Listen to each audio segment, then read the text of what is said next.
అతను ఓ కరడుగట్టిన టీడీపీ కార్యకర్త. పార్టీ అధికారంలోకి రాగానే రెడ్ బుక్ రాజ్యాంగం ఇచ్చిన ప్రోత్సాహంతో అసాంఘిక శక్తిగా తయారయ్యాడు.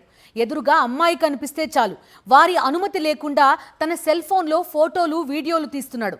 అధికార పార్టీకి చెందిన వాణ్ణి కాబట్టి తనను ఎవరూ అడ్డుకోలేరనేది అతని ధైర్యం. అయితే స్థానిక మహిళల ముందు వాడి పప్పులుడకలేదు. ఒకసారి దేహశుద్ధి చేశారు, అయినా వాడిలో మార్పు లేదు. మళ్ళీ అదే పని చేస్తూ దొరికిపోయాడు.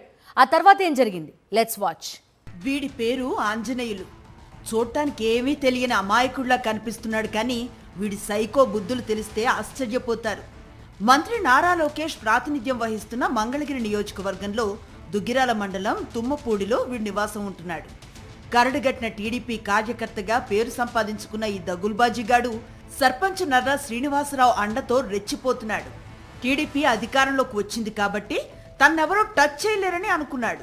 ఎదురుగా ఎవరైనా మహిళ కనబడితే చాలు వారి అనుమతి లేకుండా ఫోటోలు వీడియోలు తీస్తూ వచ్చాడు. 2 రోజుల క్రితం తుమ్మపూడికి చెందిన మహిళ ఒకరు ఆటో కోసం వెయిట్ చేస్తుంటే ఈ సైకోగాడు ఆమె వీడియోలు తీశాడు, ఫోటోలు తీశాడు. ఇది గమనించిన ఆమె ఆంజనేయుల వద్దకు వెళ్లి నిలదీసింది. మొదట్లో ఎవరి ఫోటోలు వీడియోలు తీయలేదని బొంకిన టీడీపీ కార్యకర్త ఆంజనేయులు తర్వాత తాను చేసిన పనిని ఒప్పుకున్నాడు.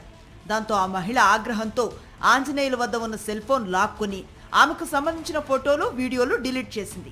ఆ క్రమంలో ఆమె కంటికి ఆంజనేయులు ఫోన్లో పలువురి మహిళల ఫోటోలు వీడియోలు కనిపించాయి. నిన్న మార్నింగ్ గమనించా, ఏంటి తను ఫోన్ అదే పనిగా తిప్పుతా అటు ఇటు చేస్తున్నాడు. అందుకని ఏం చేసా, అంకుల్ ఫోన్ ఏదైతే అది అయిందని చెప్పి ఫోన్ ఉన్నా లేకపోతే నాకు సంబంధం లేదు, నాకు డౌట్ వచ్చింది, ఫోన్ తీసుకున్నామని చూసా. ఫోన్ ఇవ్వనన్నాడు. ఫోన్ ఇవ్వాల్సిందని లాక్కుంటే లాక్ వేసి నేను లాక్ మర్చిపోయా అన్నాడు. నువ్వు నాకు ఫోన్ ఇవ్వాల్సిందని అంటే పైన 5 వీడియోలు తీసాడు. అప్పటికే 5 వీడియోలు నేను డిలీట్ చేసి పర్మనెంట్ డిలీట్ కూడా చేసా. అంటే ఇంకిక్కడ ఆపేద్దాము, అప్పుడే తీసుకో స్టార్ట్ చేశాడు అనుకోని. ఆంజనేయులు అంట ఆయన పేరు. టీడీపీ సైకో కార్యకర్త ఫోన్లో పలువురు స్థానిక మహిళల ఫోటోలు వీడియోలు ఉన్నాయనే సమాచారం ఊరంతా పాకింది. వెంటనే మహిళలందరూ కలిసి సర్పంచ్ నర్రా శ్రీనివాసరావు దృష్టికి తీసుకువెళ్లినా సరే ఆయన పట్టించుకోలేదు.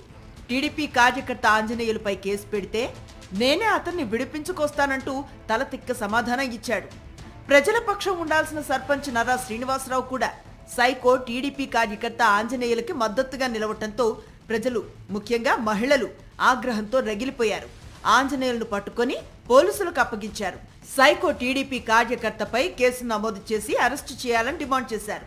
అంతేకాదు వీడింతకాలం తానింతవరకు తీసిన మహిళల ఫోటోలను వీడియోలను ఎవరికి పంపాడో ఎందుకు పంపాడో తెలుసుకోవాలని పోలీసులను కోరారు. అంతర్జాతీయ మహిళా దినోత్సవం రోజు రోడ్డెక్కి ఆందోళన చేశారు. ఎట్టకేలకు పోలీసులు స్పందించారు.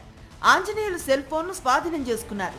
పూర్తి స్థాయిలో విచారణ చేసి త్వరలోనే అన్ని విషయాలు చెప్తామని చెప్పడంతో స్థానిక మహిళలు శాంతించారు.